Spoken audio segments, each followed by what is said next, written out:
So good morning, Sir John, and welcome to this evidence session this morning. This is part of our inquiry into the sanctions policy after Brexit, and I know that you've requested to say a few opening remarks, and so please feel free to do so.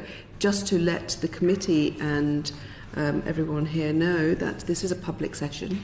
It will be broadcast. There will be a transcript. It'll be sent to you afterwards, and if there are any corrections that need to be made, please make them and send the transcript back to us. Thank you very much. Sir John? Well, my Lord Chairman, thank you very much for inviting me to the committee today. It's a great honour to come and have this opportunity to say a few words. And thank you for allowing me to make a brief introduction, because sanctions policy and sanctions regimes have formed an important part of my 37-year career in diplomacy and intelligence, and so it's something which I want to be able to draw on. I was first involved in sanctions policy in South Africa in the 1980s and working in South Africa in the embassy there for a government here which, to put it mildly, was not very enthusiastic about sanctions at the time. But I was able to see how some sanctions weren't actually very productive, like trade sanctions against fruit and veg, but other sanctions like financial measures and investment sanctions had a very definite impact on the decisions of the white minority regime. When F.W. de Klerk came into office, they had enough foreign reserves for only 2 weeks' worth of imports, and that helped drive change through the South African system that led eventually to the transfer to full democracy.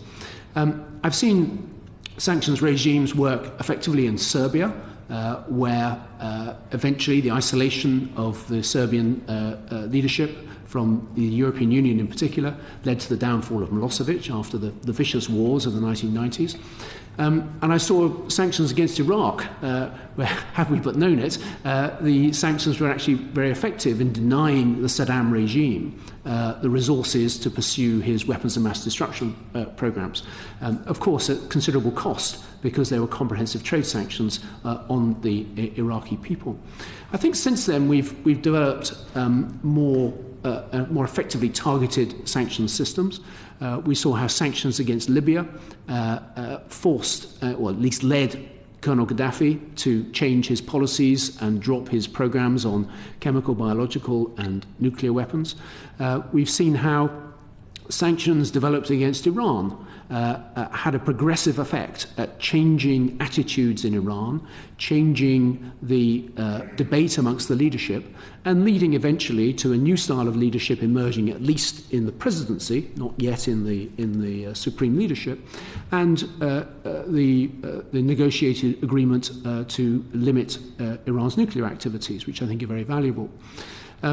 We've also seen sanctions against countries like Russia and North Korea, which have not yet had the impact of changing those the policies of the leaderships in those two countries. But in both cases, I think we can say that the leaderships would like to get out of sanctions if they can, and it's an important tool that we have in our armoury for exerting some pressure, some coercion over those leaderships to move in the direction that we would like to see them move. And reflecting on this, I think the features of effective sanctions regimes are first of all that they are as targeted as possible on the decision makers and on the leadership of the regimes that are the target of sanctions, and that they focus on vulnerabilities rather than being broad brush sanctions that affect the people as a whole. And the most effective sanctions we've seen have been financial sanctions in the last 20 years. They also need to be as comprehensive as possible in terms of their application. There's not much point one country applying sanctions. We've seen a number of cases where the US Congress have applied sanctions and they've really not had much effect on the target country. We imposed unilateral sanctions against Russia after the Litvinenko killing. Now, I've got no sympathy at all for apologists for that awful crime, but the reality is the sanctions we took may have made us feel a bit better, but they didn't have any impact on the Russian leadership. So we need to be, and that was partly because they were just us taking them. So we need to think about how we can build sanctions regimes as widely as possible with those who share our values, above all those in the European Union and in North America, and also other OECD partners like Japan, in order for them to be effective. Now, the vehicle through which we have conducted sanctions regimes for the last 20 or so years has been the European Union. So clearly the Brexit, assuming it goes ahead, will have an impact on how we take part in coercive foreign policy strategies. And it's not just the compiling of sanctions regimes, it's our whole approach to how do we deal with difficult countries like Russia or Iran or North Korea, or how we deal with terrorist organizations like Al-Qaeda or ISIS, so that sanctions tend to be a part of a wider strategy, and we need to think about how the United Kingdom is going to play a role once the centerpiece of our policy coordination and application of policy and sanctions is no longer available to us. Thank you so much. And Sir John, you've had sight of the questions already, but I suspect that your opening remarks, if I can look around my committee, have probably raised several other questions, so do not be surprised if they deviate from the questions that we have sent to you. However, to give you comfort, I will stick to the first question that we have sent.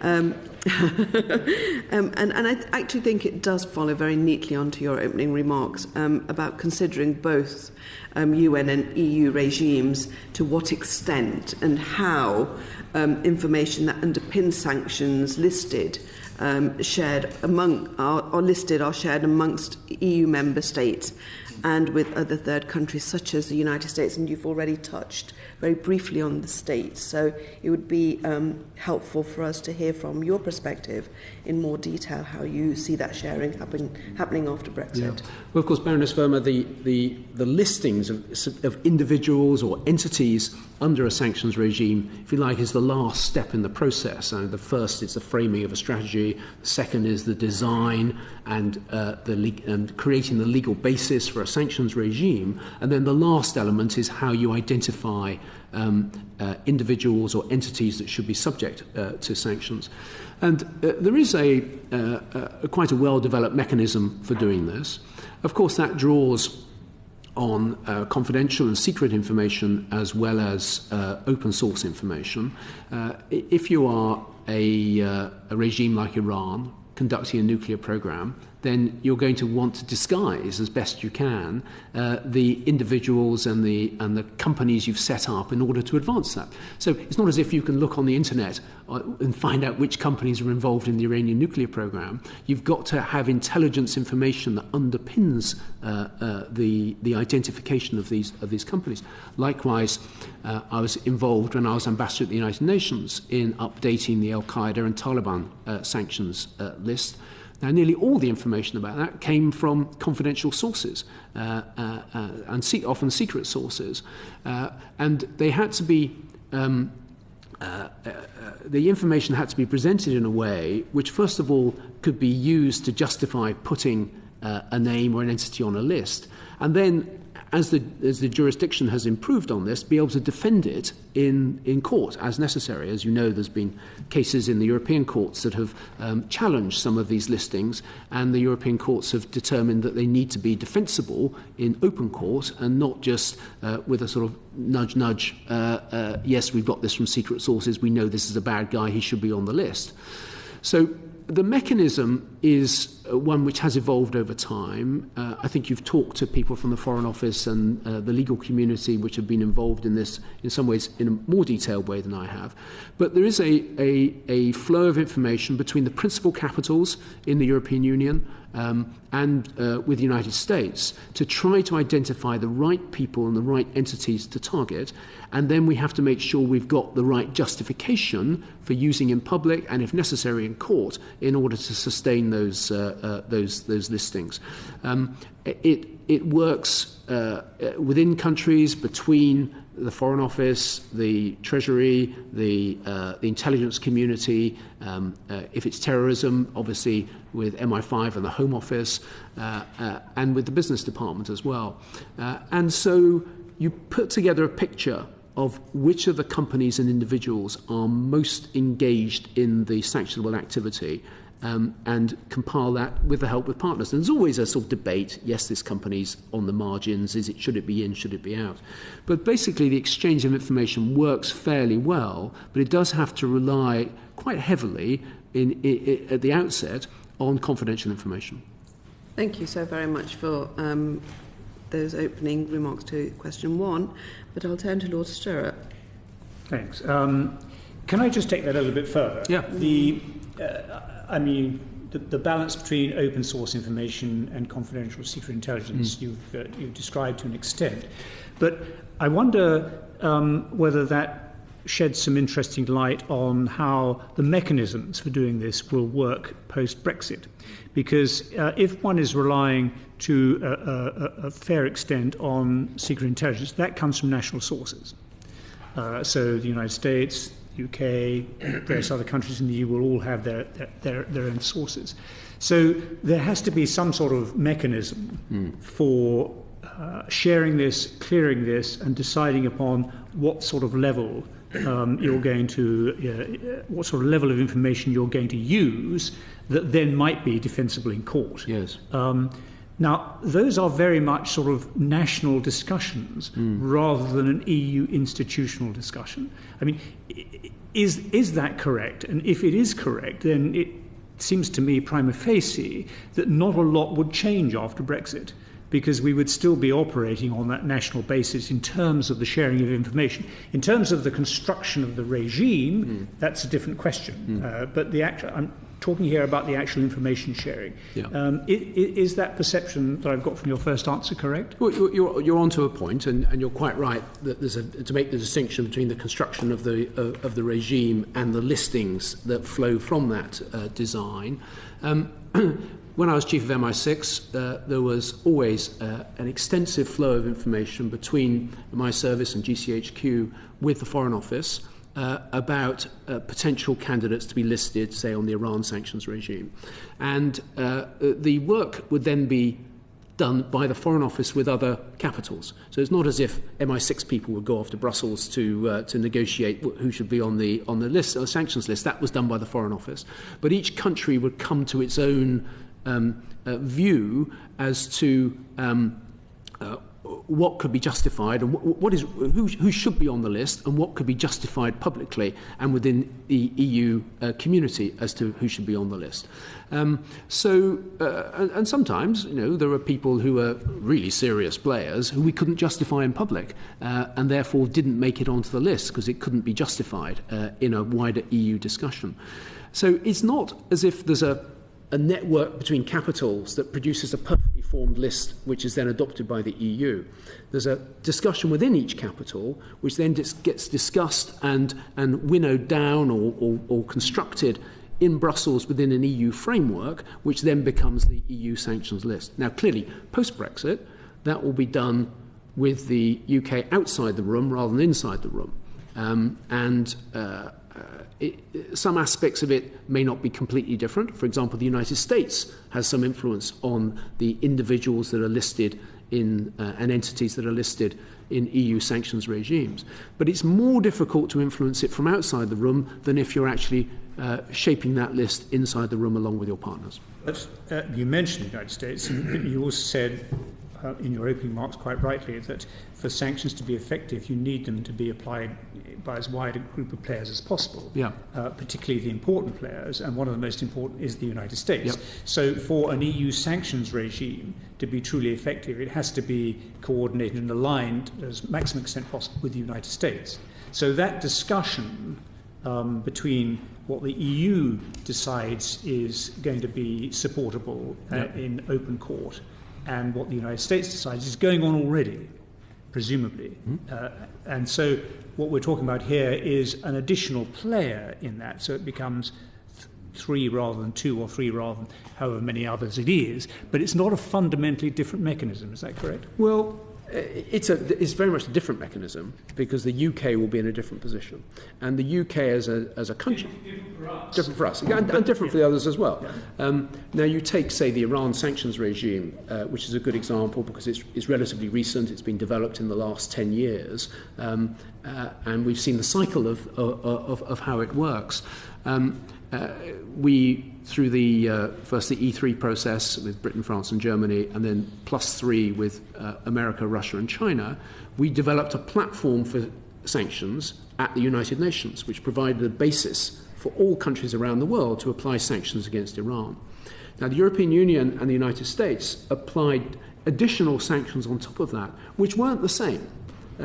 Each entity developed its own mix of sanctions which applied in a way which could have maximum effect on the target country, and if I'm honest, also limited effect on the countries themselves that were imposing sanctions. So, of course, there is a business impact.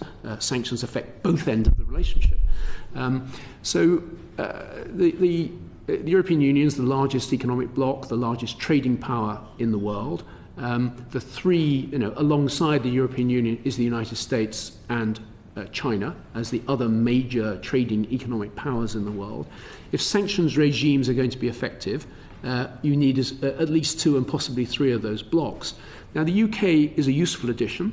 We'll be particularly important on financial sanctions, but we'll have to find a new mechanism for dealing with that. Now, if Brexit works relatively smoothly and we have good cooperation on trade and on foreign policy with the European Union, I think we could quite quickly get ourselves back into a position where we're contributing to both the design and the implementation of sanctions regimes in Brussels, and from outside the room. We'll have less influence. We'll have less influence, above all, over the design of those sanctions regimes, but it will be manageable.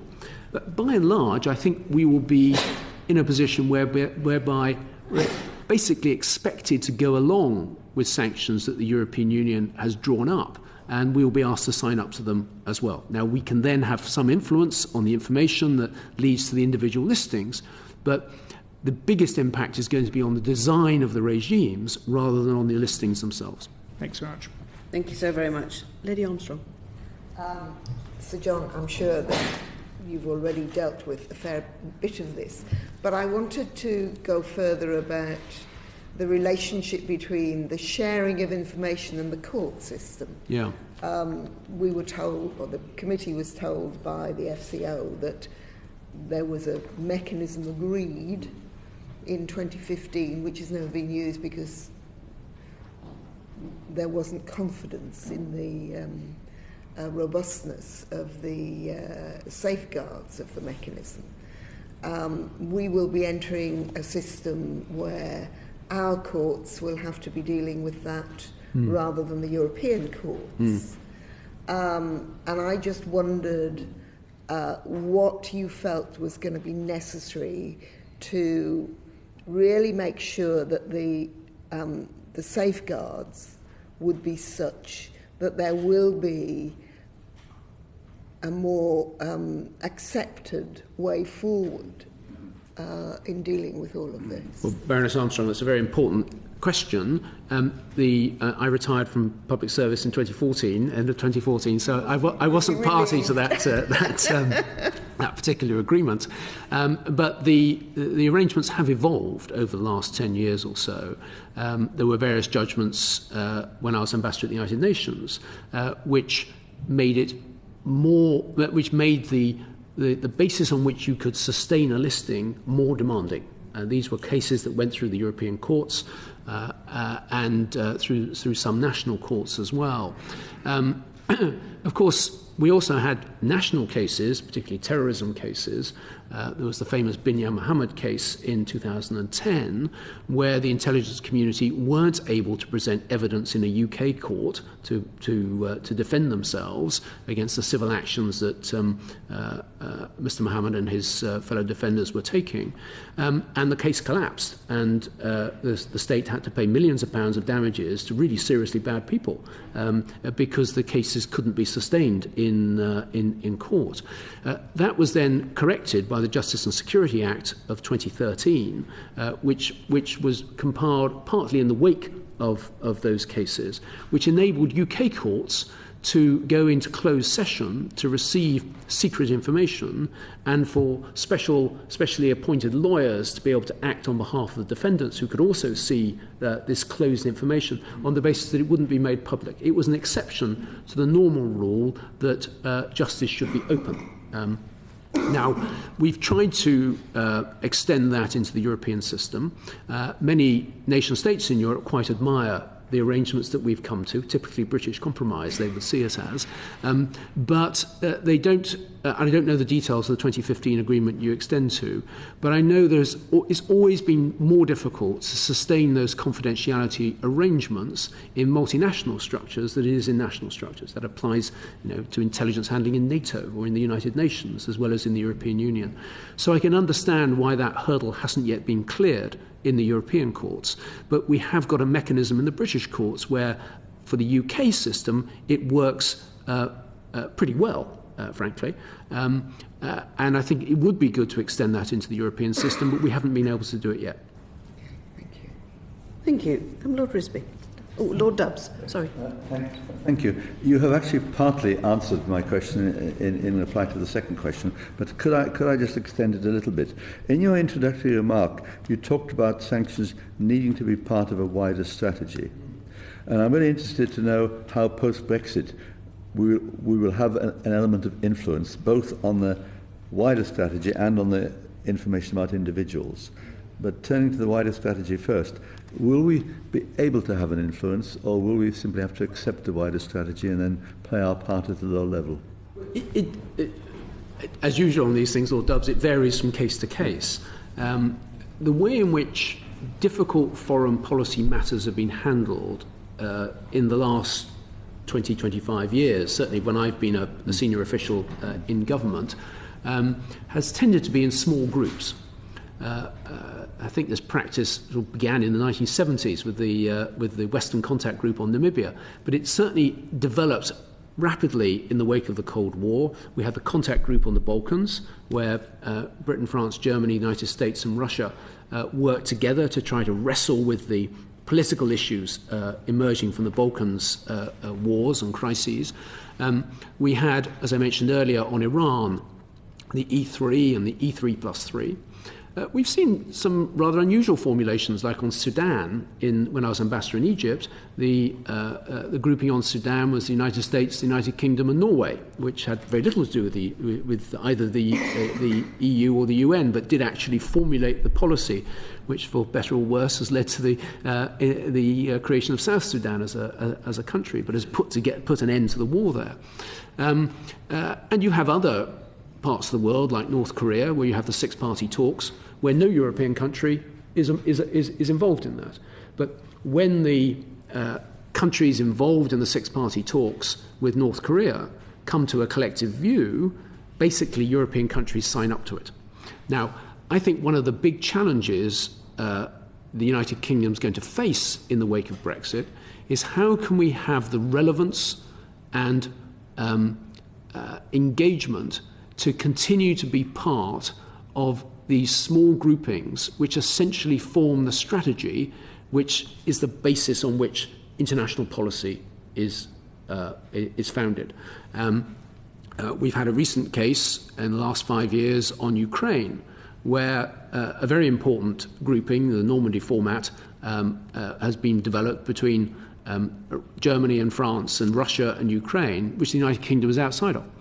And we basically don't have much influence over Ukraine policy. I don't think that was an active decision of the Cameron government. It happened because we weren't especially relevant on it, not sufficiently relevant to be part of the closed group that created policy towards Ukraine and the knock-on effects on Russian policy. I think I was personally involved very closely when I was political director at the Foreign Office and then at ambassador at the UN in Iran policy formulation, which started between the E3. And that's because Britain, France and Germany had common ground on the policy, collective commitment to engage with Iran. The United States stayed outside that particular system. And we, as those three countries, shaped international policy towards Iran for 10 years, until essentially the United States took it over with their talks on Iran. So what's it going to require? Well, in my view, the first and most fundamental element of power and influence in the world is having a strong and effective economy and having dynamic political leadership at home. I don't think it's any surprise that we had most influence in the world when Margaret Thatcher and Tony Blair were our prime ministers, were prime minister here, because they had that dynamic leadership and they were leaders at a time of economic success in this country. So those are fundamental elements. You also need to have the commitment and investment in diplomacy, intelligence, the armed forces and development in order to make an impact. Now, we have former Chief of Defence Staff on your committee who knows only too well that your influence in a campaign involving armed forces is directly relevant to what you can commit to that. And that is also true of diplomatic campaigns. How effective is your diplomacy? How effective is your intelligence? So I think after Brexit, it will be vital that we sustain and in many ways enhance our investments in diplomacy, defence, intelligence.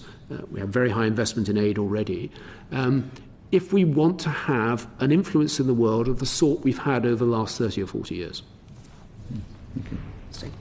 Lord Risby.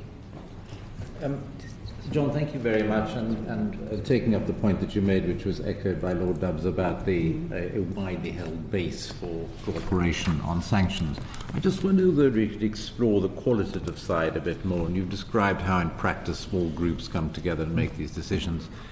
And let's take two practical examples. Just first of all, the Iran situation, where you say the Americans came in late. But of course they impose sanctions which actually have an impact on this country because of financial services. But what I'm interested to know is where, for example, Britain, with all the backing that perhaps you have suggested, but perhaps not so much in this case now, has had the effect of driving an agenda much more assertively in the European context than many would have wished to have. And I'm thinking about Russia. So, for example, Germany has suffered enormously because of sanctions. I mean, many German businesses have had a very difficult time. But I just noticed this morning that ex-Chancellor Schroeder, well, I'm sure it's not unusual for him to say this, has said, let's scrap sanctions altogether. So where we've actually had a real impact, more than perhaps any other country in driving the situation vis-à-vis Russia, how do you think qualitatively, in practice, with your experience, that we are going to be able to continue where we have a particular view sharply to actually maintain the pressure on something like that?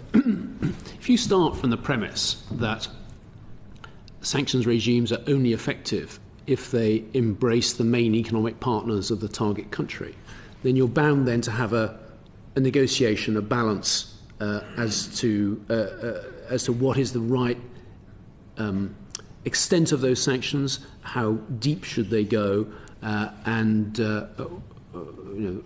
how the sanctions regime should be designed. Going back to South Africa in the 1980s, the UK had closer economic ties with South Africa than most other countries, and so we were at the lower end of the spectrum on sanctions, wanting to limit the impact on the economic links with South Africa. I think on Russia, you're right. Germany, because it has the most the deepest economic and commercial ties with Russia, have traditionally been the most reluctant to go along with sanctions. But actually, I'm not sure I entirely agree that we had the greatest influence on sanctions in the European Union on Russia, because we were outside the basic process that was formulating policy towards Ukraine, which was the reason for applying the sanctions. And the EU sanctions were essentially determined by Germany and France as a consequence of the difficulties that the negotiating process and the failure to implement successive Minsk agreements on Ukraine led to. So one of the surprising aspects of the Ukraine crisis was that Chancellor Merkel and the German administration were prepared to go as far as they did on sanctions against Russia. And I think remarks like those from Gerhard Schroeder are probably aimed at Berlin rather than anybody else. But it's normal in a sanctions regime that countries with little to lose can be most vigorous in implementing those sanctions. We see it on North Korea now. China has got the most to lose from sanctions against North Korea, and the United States has got nothing to lose because there's no business or commercial links. And so that's one of the factors in the debate between the US and China. There are many others over what is the right way to deal with the North Korean regime. But I think that's a natural feature. But just because a country is particularly loud or shrill in arguing for a particular case doesn't mean they necessarily have that level of influence on the outcome. Just to add, I think the point of this, the language of our Foreign Office vis-à-vis Russia has been much more assertive than I think any other European country, despite what you say about the Minsk process. And this is why I was interested in your response. Thank you very much. No pleasure. And I refer to the Litvinenko case, which of course happened on the streets of London, and so has contributed to the British attitudes towards Russia. But at the end of the day, the sanctions from the United States and the European Union are the ones that Russia are going to listen to most clearly. And frankly, after Brexit, I'm not sure the United Kingdom will have much choice but to sign up to those sanctions. Thank you. Lord Horam. Yeah, Sir John, you talked very helpfully, I think, about informal groups of like-minded countries getting together, and you have extensive experience of that, as you indicated.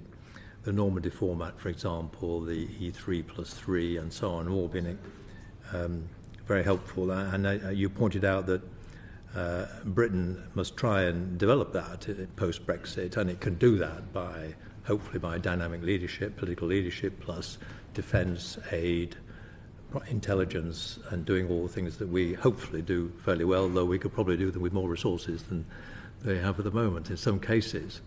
If you were there today giving advice to the Foreign Secretary or the Prime Minister on what, in addition, we might do, Britain's role in the world post-Brexit, in addition to the things you've mentioned, like good defence and intelligence and so forth, and what not only what we could do, but what areas we might have influence.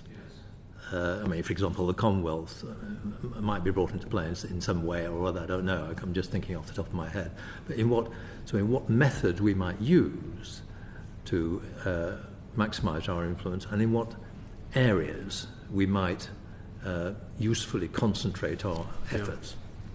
Well, of course, a post-Brexit government will have the option to be less involved in the world. That would not appeal to me. I would not advise that. But it is clearly an option for us to become more like Canada and outside the main international groupings, engaged in some areas of particular interest, but not really part of global policy making or international security. And that's one option. It's not one I would advocate, because with my experience, if you don't deal with threats in the world and instability in the world, those threats and instability get closer and closer to your shores. And it's better to deal with them overseas than it is to have to deal with them at home. So my preference, be presumptive to give advice to the government, but my preference would be to see us maintain our ambition of being a power with global reach. I think it will require the sort of investments I was talking to earlier in answer to Lord Dubbs's question. I think it will require some prioritisation. I think we need to determine what is most important for us as a country.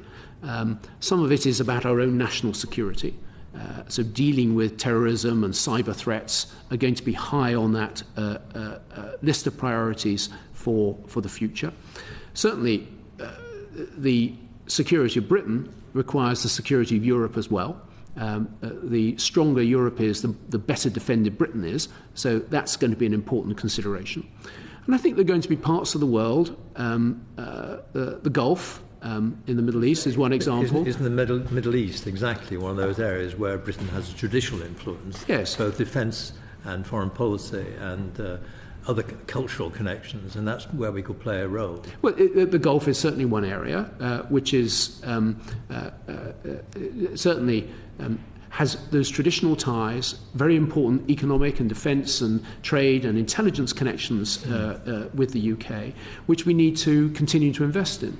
There are also areas like Africa. You mentioned the Commonwealth. I don't see it necessarily as the Commonwealth as a help, but I wouldn't define the Commonwealth as a vehicle for exerting foreign policy. But I think Africa as a continent is going to be hugely important through the whole of the 21st century, where there are traditional ties with the UK. The financial capital of Africa is probably London, and some countries like Nigeria and Kenya and Tanzania and Mozambique are doing rather well.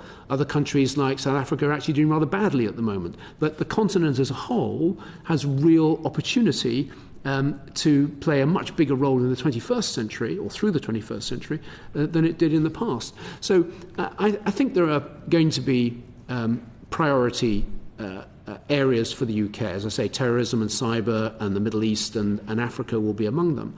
But you're only going to be able to play a role if you've also got the right relationships in place with the world's most important powers: the United States, Germany and France, China, India. And so you need to carry throw weight, as we used to say in the arms control negotiations, i.e. the ability to pack a punch a long way away and have an impact at a distance on other countries. Now that requires skillful leadership, commitment to those engagements, and effective means of diplomacy, intelligence, and the armed forces. Thank you. Thank you. Baroness Whitty. If I could turn just specifically to the UN now, in terms of coordination of statements and voting positions, would you expect Brexit to have an impact on the voting positions, statements between EU member states and the UK at the UN, or do you not think, in fact, that Brexit will make that much difference? No, it's bound to have a difference. One of the commitments that a British ambassador in the United Nations has had has been to be involved in EU coordination. Not always the most enjoyable hours of my life, but nonetheless an important way to thrash out a common position amongst EU member states in United Nations fora. And actually, other countries, they really pay attention to what a big grouping like the European Union has to say.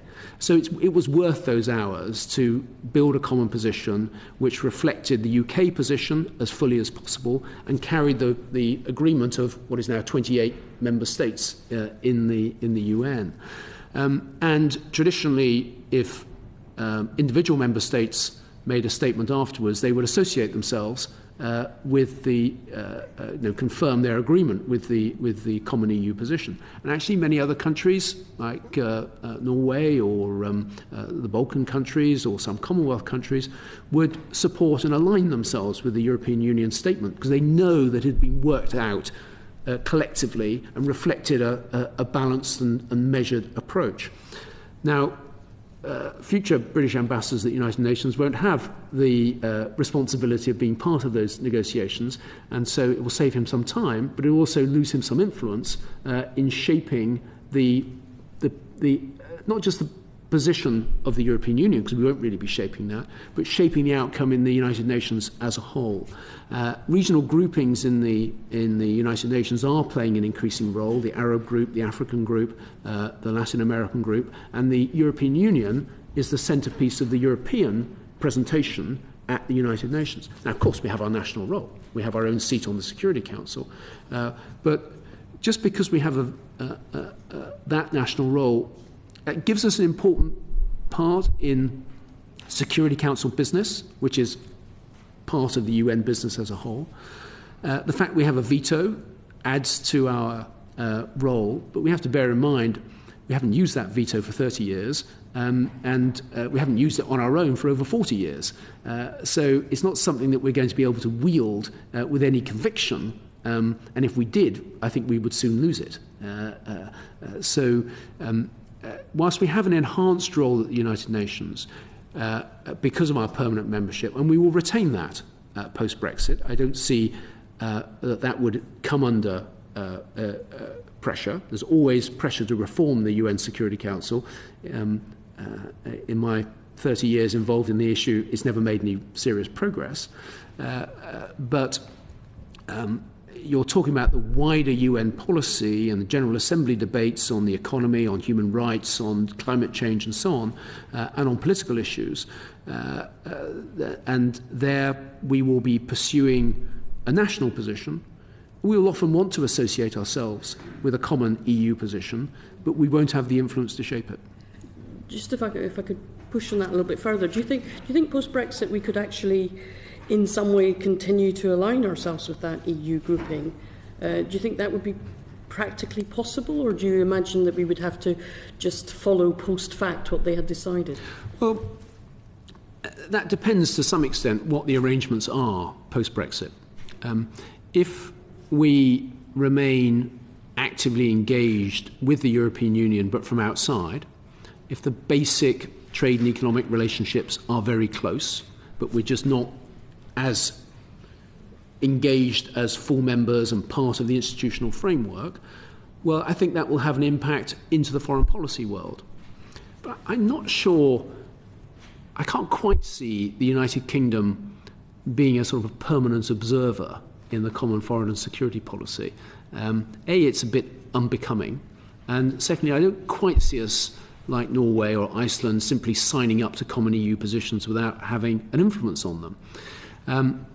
I think we may need to devise new mechanisms whereby the principal capitals in Europe get together and agree a common approach, which is then reflected in a common EU position. And that is essentially what has happened over the biggest issues of the last 20 years, of the Balkans and Iran and Russia and so on. But it might need to be formalised a bit more accurate, a bit more precisely, in order to reflect the fact that we are no longer part of the EU. These tended to be subgroups of the EU, then working with the United States and, as necessary, Russia and China. Adding the UK on from outside, I think there will be some question marks in European capitals as to why. And the only answer to that is if we've got the impact that we can bring to bear on the issue itself, which makes us an essential player. Thank you so much. Lord Treisman. Morning. I've got a feeling that you've really answered the question about how we might recreate, maintain, enhance influence, unless you have anything that you'd want to add.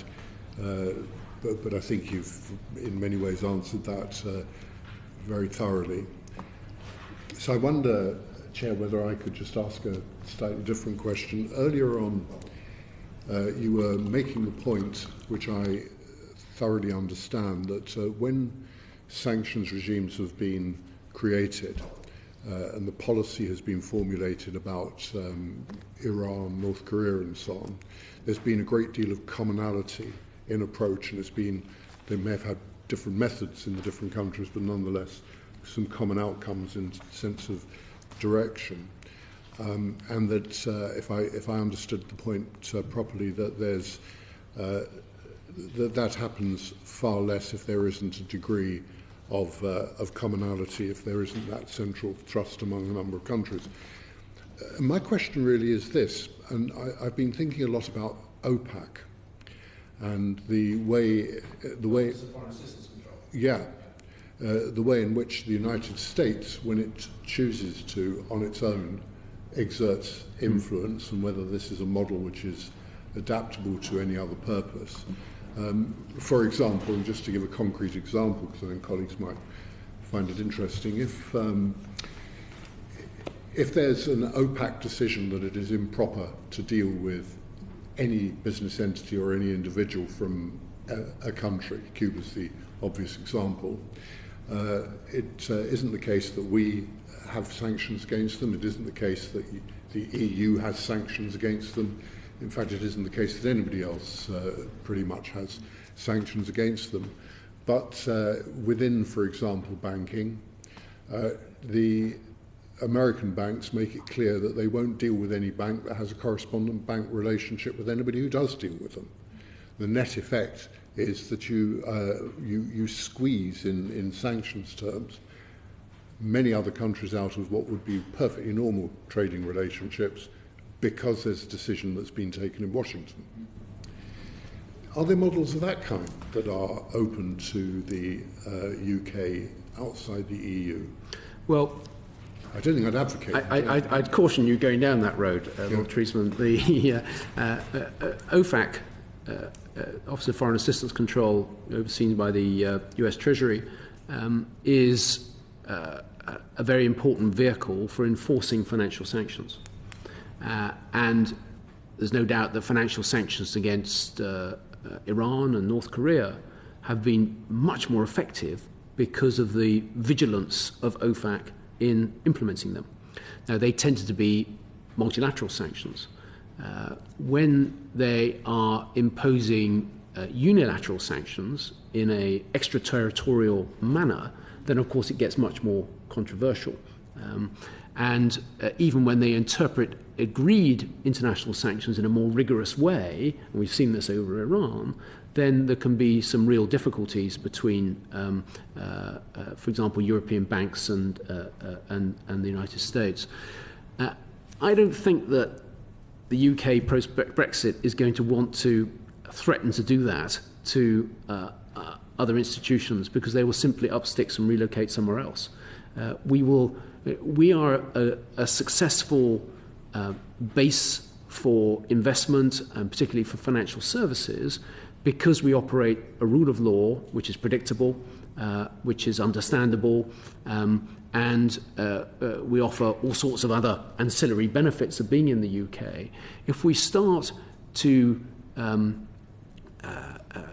use our role as a financial centre to implement unilateral foreign policy moves over others, then I think we will run into rapid difficulty, and it will end up being counterproductive very soon, as the United States has to some extent found. We are already finding that, for example, in order to avoid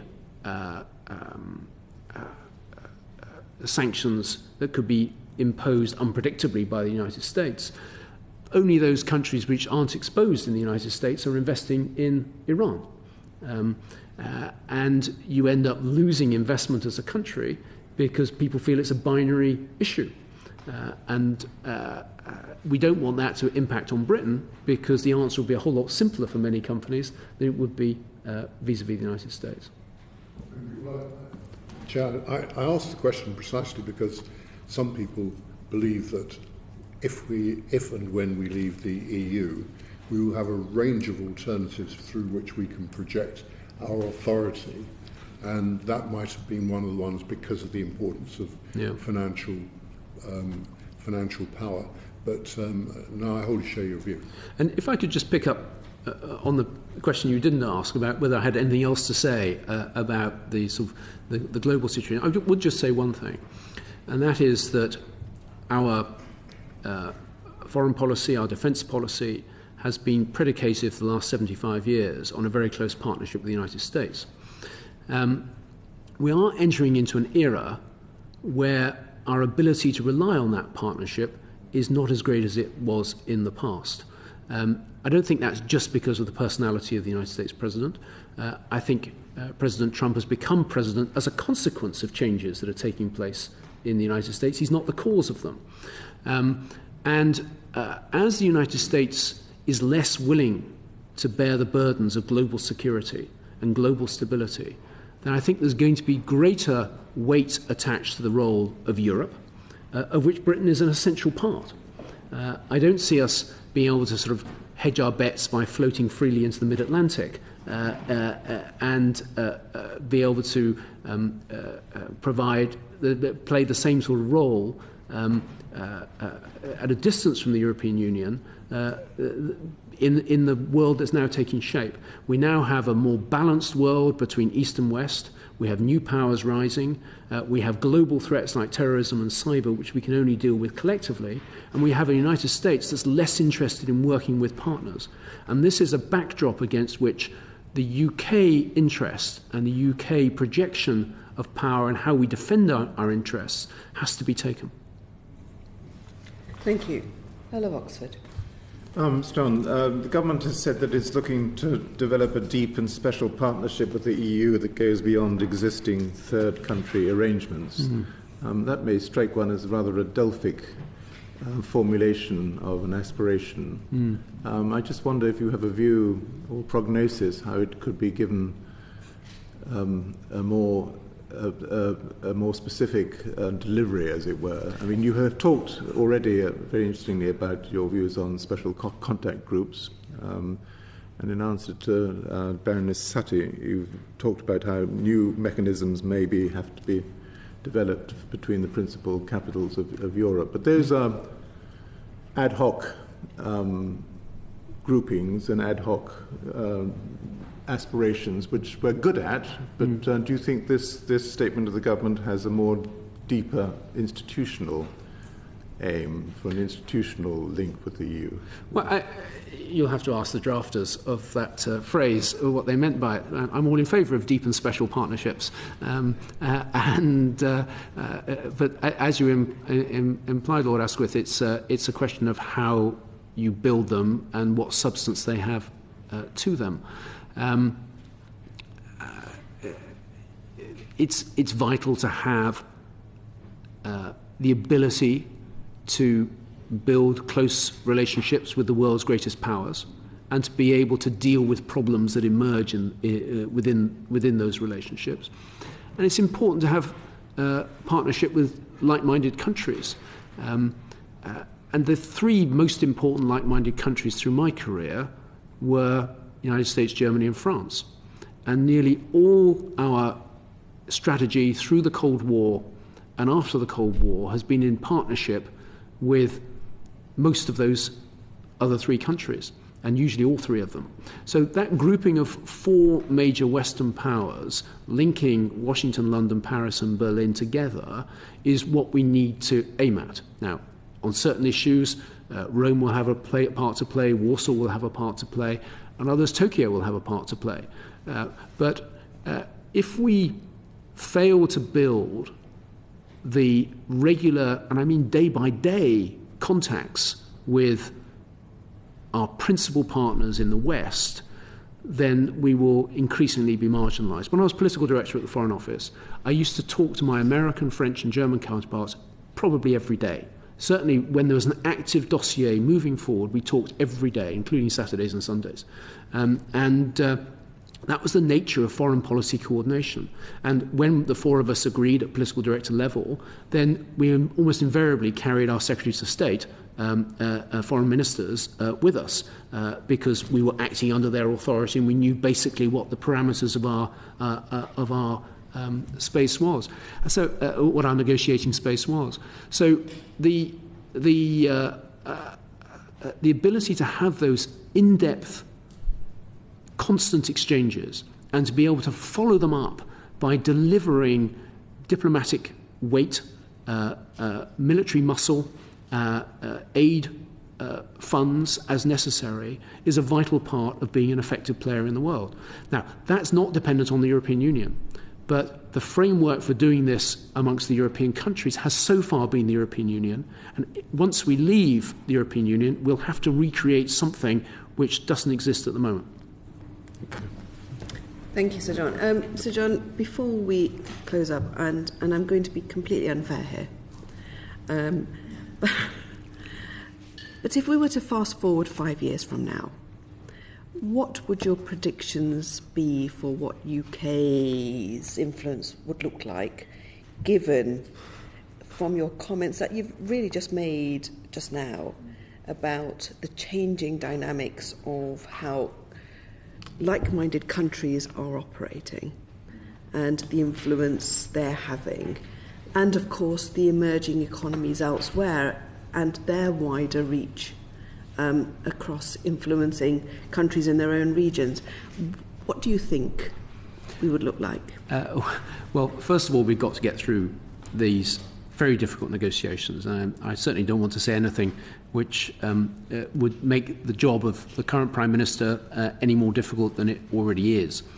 If I'm honest, my Lord Chairman, my biggest concern is the economic impact that Brexit is going to have. We don't know that yet. I'm not an economist, but everything I hear from my friends in the city and in the investment world suggests that the economic impact of Brexit is going to be quite significant. And as I said earlier in answer to Lord Dubbs's question, your power and influence in the world is directly related to the performance of your economy. So in the short term, in the next 5 years or so, if I'm right that the economy is going to take a hit, then our influence will diminish in that period. We will then have to recover from that and find a new way of operating in the world, a new way of generating substantial economic growth at home in order to have the sort of level of influence that we would like to have in the world. I don't think that's impossible, and I sincerely hope that the government is able to negotiate arrangements with the rest of the EU which allow for certainty for business and investment as soon as possible so that the economy doesn't take a hit. But I think there is a range of outcomes here. The default outcome is that the United Kingdom is poorer and weaker as a result of Brexit. And we would have to take specific actions through the negotiations and over the years following Brexit in order to recover that position and demonstrate a new dynamism. We've done it once before. During the 1970s, this country was going down. I remember studying for my A-levels by the light of candles in 1973. That was a pretty desperate state that the country was in. But we managed to turn that round through the 80s, 90s and 2000s. It is possible to do that, but it will be a major challenge, a national challenge for us to be able to do that. Thank you. Thank you so very much. It's been a very informative, interesting session, and thank you very much for coming in. I would just like to say that the session now is closed, and we would like to just reiterate that the transcript will be sent. Please correct it, and thank you very much for coming in this morning. Thank you, Baroness Verma, and thank you for all your colleagues for giving me, having the patience to listen to me. Thank you. Thank you so very much. Thank you. Thank you.